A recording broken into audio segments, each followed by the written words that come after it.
This man, his name is Bruce Kennedy.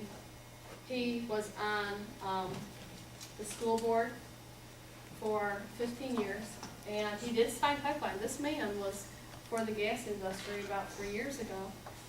And since then, he made a sign up because of what happened to him. It reads, "Oh Lord, please save our town. I love my earthly home.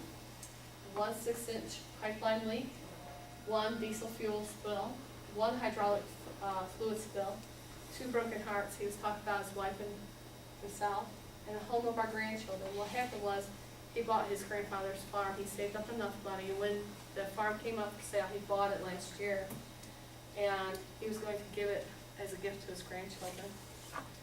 And it says, "Please help. I ask in Jesus' name, Collins Road, Okie Baker Farms, Bruce Kennedy." What I want you guys to understand is, he was a pillar of our community. He's in his mid to late 60s. He signed the pipeline agreement, and of course he got tricked in it. The pipeline leak is the above ground leak, above ground water line, and when they installed it with the heavy equipment, it scratched it. It's very thick pipe, and I thought, how could that leak? But they gouged it, and that stuff leaked. They said it's only fresh water, but do you know what the definition of fresh water is? It could be, that water could be less than 2,000 parts per million of salt water. It's brine water, and that can have radioactive material in it. 1 diesel fuel spill. When they are pumping the water from a staging area to an actual fracking area on a well site, they need the pumps to pump that water to get the pressure there. What happened was, they hired maybe some Bradford County folks, we don't know, inexperienced people, and they placed it on a slanted area. And of course they had covering underneath it to protect the diesel, but so much diesel spilled, it went over into his ground, into the creek where his heifers were drinking.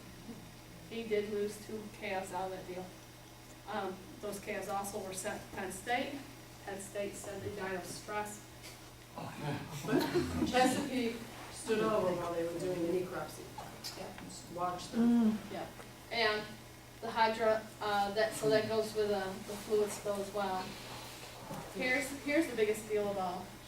They did the staging area without his consent. They still have to give consent, or else they're trespassing on your property. He felt intimidated. Look, Carolyn and I have been to Pittsburgh. They followed us out here from Towanda. We didn't know if they were going to come out here today. They followed us all the way up to deposit. They issued statements on their website. They even issued a statement to all their workers on their little computers that we were going to be in deposit. Please go to deposit. All right? It gives you a weird feeling. That's what he felt. All right? I understand. It's kind of hard to get yourself in that way, but so he felt that if he goes to where the sign is, where he rented a spot in the green in his little town, he would stay there and he would feel safe because he would be amongst people and they couldn't do nothing to him. So he sat there. 5 of our state policemen came and handcuffed him. They were going to use a taser on this man. He said, "What are you going to handcuff him for?" And they didn't. They weren't going to arrest him. What they did is they took him to our local hospital, the Robert Packer Hospital, and placed him in the mental ward.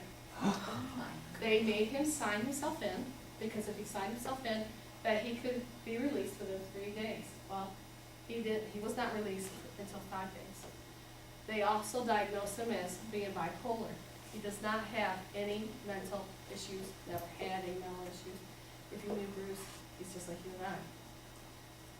He called his wife on the 5th day. He says, "Get me out of here." They were giving him pills, and this is the kind of control that the gas company has in your community. Okay? This is what you have to understand. They're trying to. Any opposition, they will use all of their possible means to discredit. Well, that's what To they're trying to defame, do. yeah. They're discrediting And his you have to understand, character. this gentleman was very pro-gas. He was, come on, I'll sign it all. We would go and talk to him and try to make him very environmentally conscious, but very pro-gas. And he's done a total switch now. And in fact, you probably will, meet him sometime, hopefully Bruce will come with us, and he will give you a real quick story of what's going on with him. But because, now they call him the crazy man, his supervisors call him the crazy man, and this is a